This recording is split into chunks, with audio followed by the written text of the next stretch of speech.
Hey everybody, how's it going? Stabman coming back at you, and today I'm going to be talking to you about some stuff that I got at Target, or rather from Target, and then from Amazon, some pre-orders that I got, and some things that I got, or one thing that I got from Mercari, an incredible deal from Mercari I might add.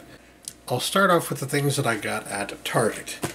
They had a 2 for $15 deal going on for 4K titles.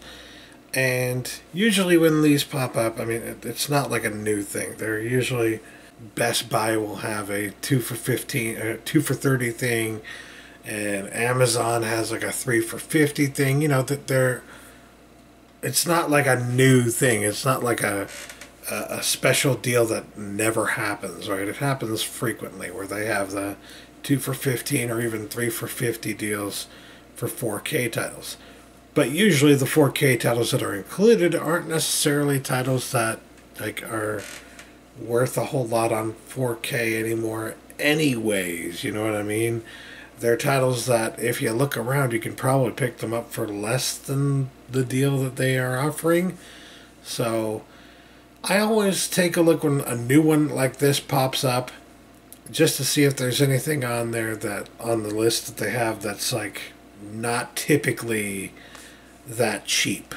So this time around I found two titles to go for the 2 for 30 that are not typically as cheap as some of the other 4K titles out there. The first one I got, no brainer here, was Blade Runner 2049, which I waited to pick up specifically on 4K because it's Blade Runner 2049. When I saw this in theaters I was just like, God damn, this looks amazing. And I just knew based on like the cinematography, I need to call it that now. Based on the cinematography, I definitely wanted to have this in the highest possible quality in 4K. I knew it was coming to 4K. I wasn't willing to get the Blu-ray because the Blu-ray alone, or just the Blu-ray, would not have been the highest possible quality to get this. 4K is the highest possible quality, and as I've said several times, I do intend to get a 4K player at some point later this year, so might as well start collecting for it. Loved Blade Runner 2049, by the way.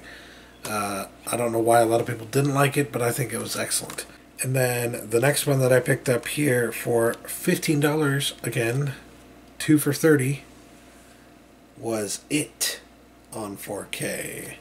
This was a really good remake that I really enjoyed. I went to see it with my family when it came out. Actually, like, not all of them, mind you, because some of them maybe were too young, right?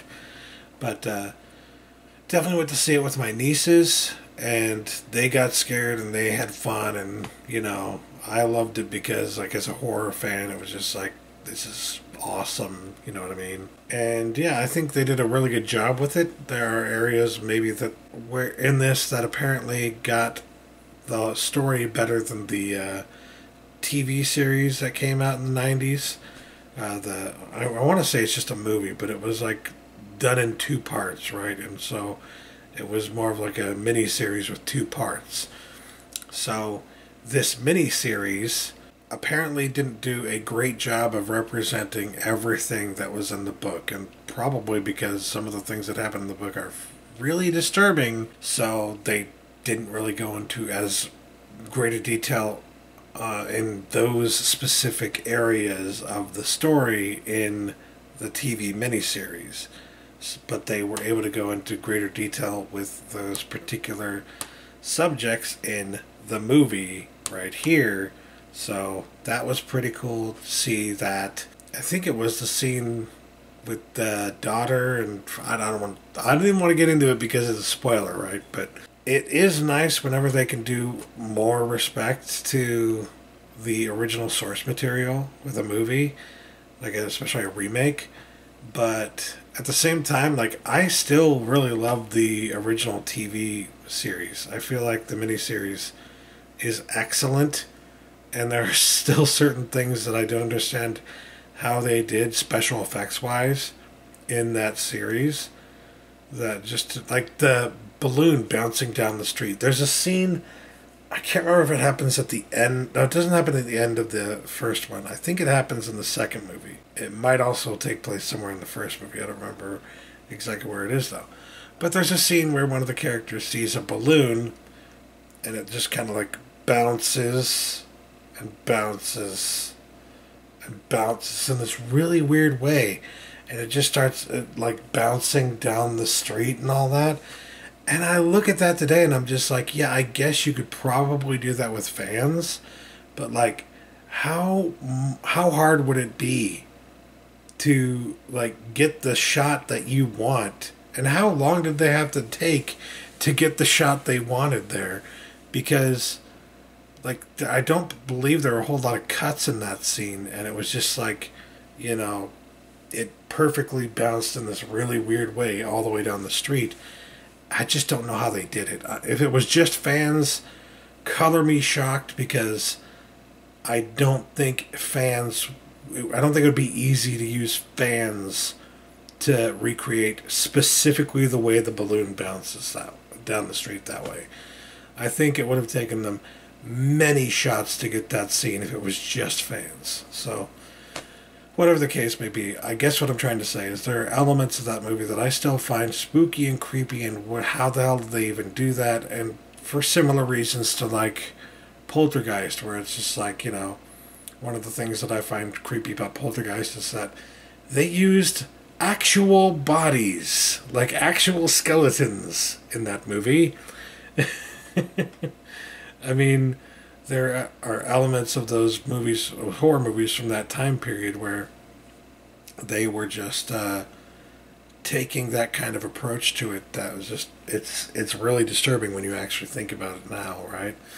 Because they wouldn't do that nowadays. They have CGI, they have all these other things that would make it easier for them to not have to do the creepy, gory, disturbing stuff, right?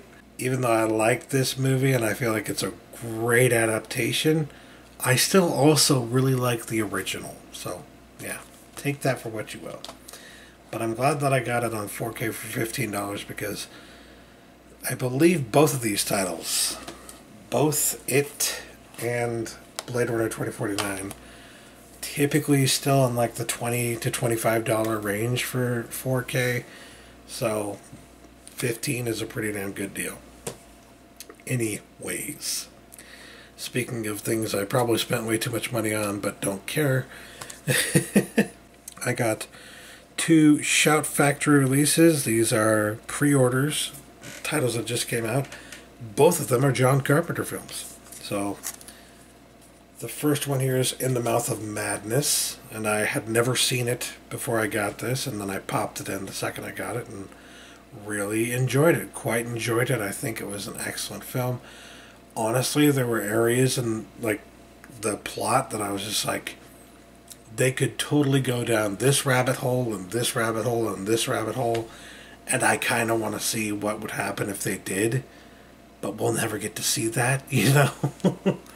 So, not necessarily my expectations, but definitely like I'm the reason that I was unhappy with that, because it's like I'm the reason it was coming up with all these different ideas that I'd like to see. It's not the director's fault because he wasn't looking inside my head, you know what I mean? It's more just like there are things they could have done with this and I think would have been cool, but that doesn't make it any worse of a movie. It just means they didn't necessarily think about it the way that I thought about it. They didn't necessarily see it the way that I saw it. And that's okay. What bothers me when people see movies, sometimes they'll see something and they're like, but what if they had done this or what if they had done that? And when the movie fails to deliver on the what if that they want to know about, they consider it a flaw. And it's not a flaw, because you're literally potentially the first person bringing this up as a potential thing that could have been in the film. The people who made it had no idea about your idea, potentially. You know what I mean? I mean, there's a possibility, especially with newer movies, especially with Hollywood films, particularly Hollywood films. There's a very strong possibility that studio interference kept them from, digging deeper into something, and as deep as you would have liked to see. But I err on the side of caution. I err on the side of they probably just didn't think about it. And you thought about it. And that's kind of cool that you came up with this concept that you would like to see. And then you get to think about what it might have looked like. At least in your head, you get to envision it, right? Just use your damn imagination, right? It's not their fault that they don't have your specific imagination. This is just what they have put up on the screen. And it doesn't make it any worse of a film just because it doesn't give you everything you wanted to see, right? That's what bothers me about the way people approach that kind of thing. Is just like, it's not a flaw. It's not a flaw. In fact, it's kind of an advantage. It's kind of a good thing. If there's a movie that is making you think enough that you're coming up with all these different ideas in your imagination and whatnot of things that could like branch off from the story that you're seeing here, then that's not a bad thing, is it? I mean, first of all, that means there's potential for sequels. And second of all, that means it's a good story. Like, good stories typically have a way of making you think about things. You really want to watch a movie with a story that doesn't make you think, that has all the answers laid out there for you, so there's nowhere else for anything to go, nothing for you to think about? I wouldn't want to watch a movie like that, so I was very happy, actually, that this movie did that for me, and yeah, very good, and glad that I picked it up. I actually got it for a pretty good deal, too. Sometimes when Amazon has these pre-orders available up there for Scream Factory titles in particular, sometimes they will be dropped down to less than the price that they typically sell for when they're brand new. This one dropped down to like $15 and some change, and that was when I was just like, you know what? It's probably going to take a year or two before they put it on sale for that price. You know what I mean?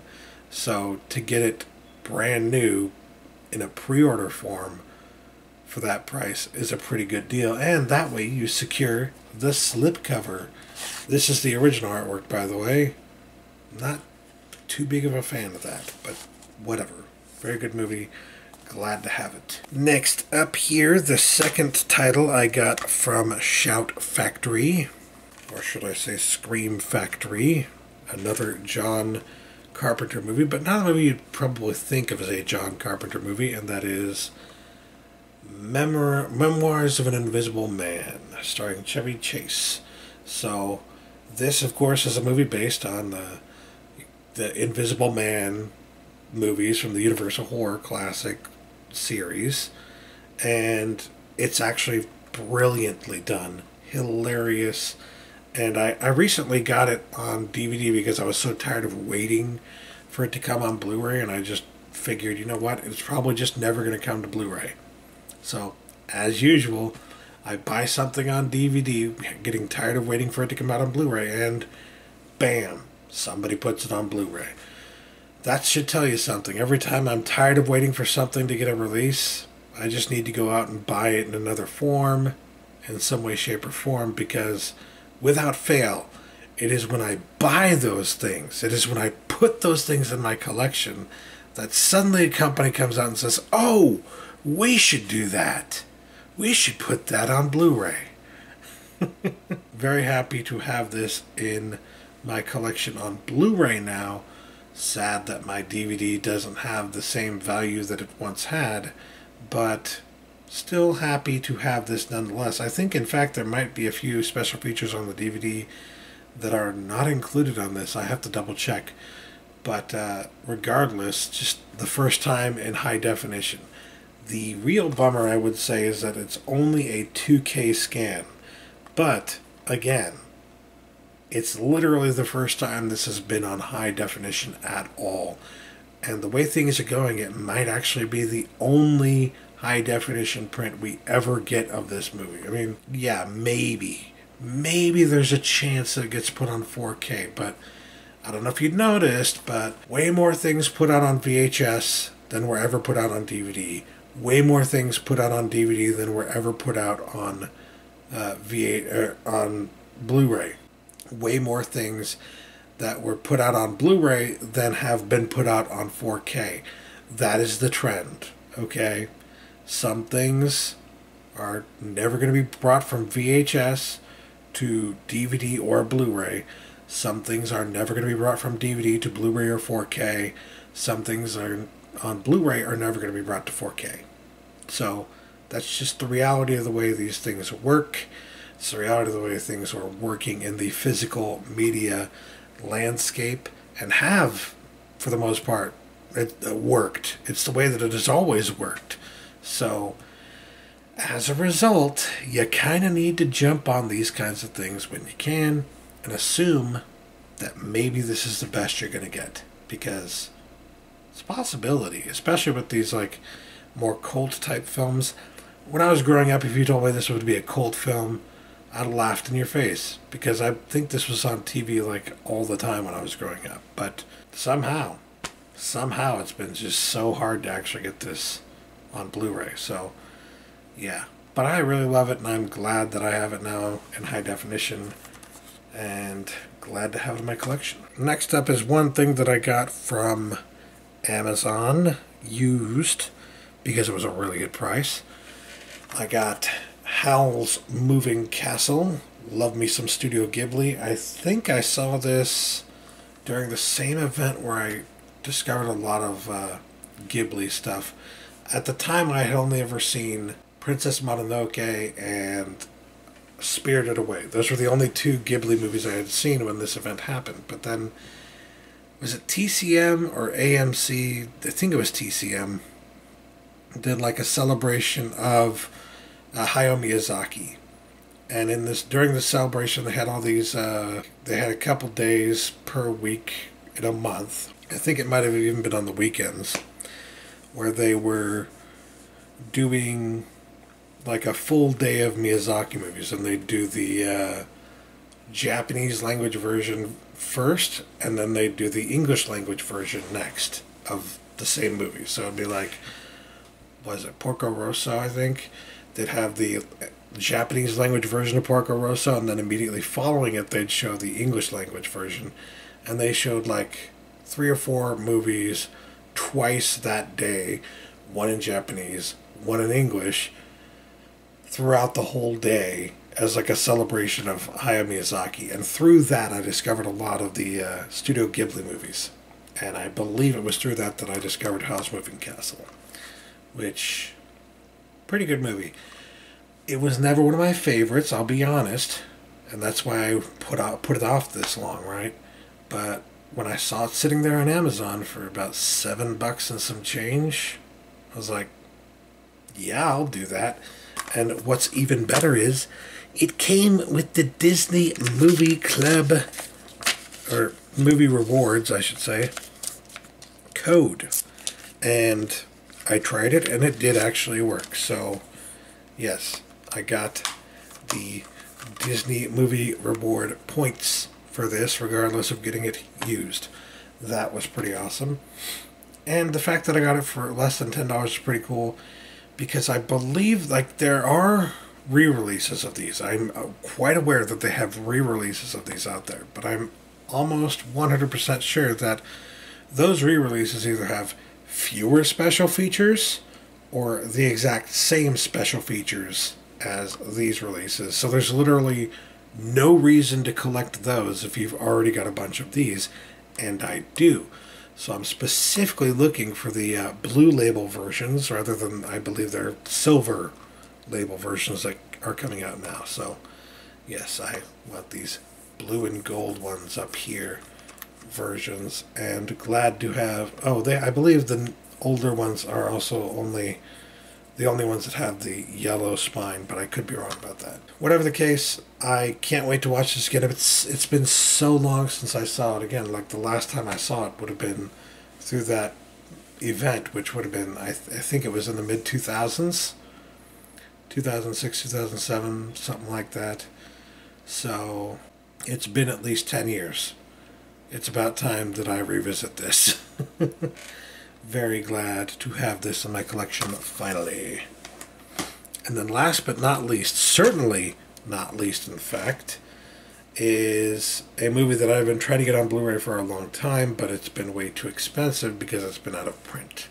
That's right, I found an out-of-print movie, and I found it on Mercari, and the person selling it apparently had no idea what it was actually worth, because they had it up there for, I want to say, $12 or something like that, with shipping. So it would have been $16 with shipping if I hadn't talked them down a bit. And I actually did manage to talk them down a bit. They agreed on $8 price tags, so with shipping it came to like, well, $12. It came to the price that it would have been with free shipping, essentially. So normally I wouldn't pay $12 for a standard Blu-ray release like this, especially if it were still in print. But since it's not in print, and currently like the cheapest price you can find it for is $30 if you're lucky, the fact that I was even able to get it for $12 is a frickin' steal. It's amazing. So here it is. I finally managed to pick up Dogma. This is one of those, it's like if you ever see this on Blu-ray out in the wild and it's not $50 or something like that, then you got to jump on it because it's out of print. There's no indication that it's ever going to come out again on Blu-ray, or at least not anytime soon. And this is the only way to see it in high definition, and it has apparently a very, very good transfer. So I am so happy that I got this. I believe this has all the same special features as the DVD, but I don't think it does. Like, people have told me it does, but just looking at the special features list on the back, it's like, are you sure about that? Like, I know Kevin Smith movies, especially from this era, they had boatloads of special features.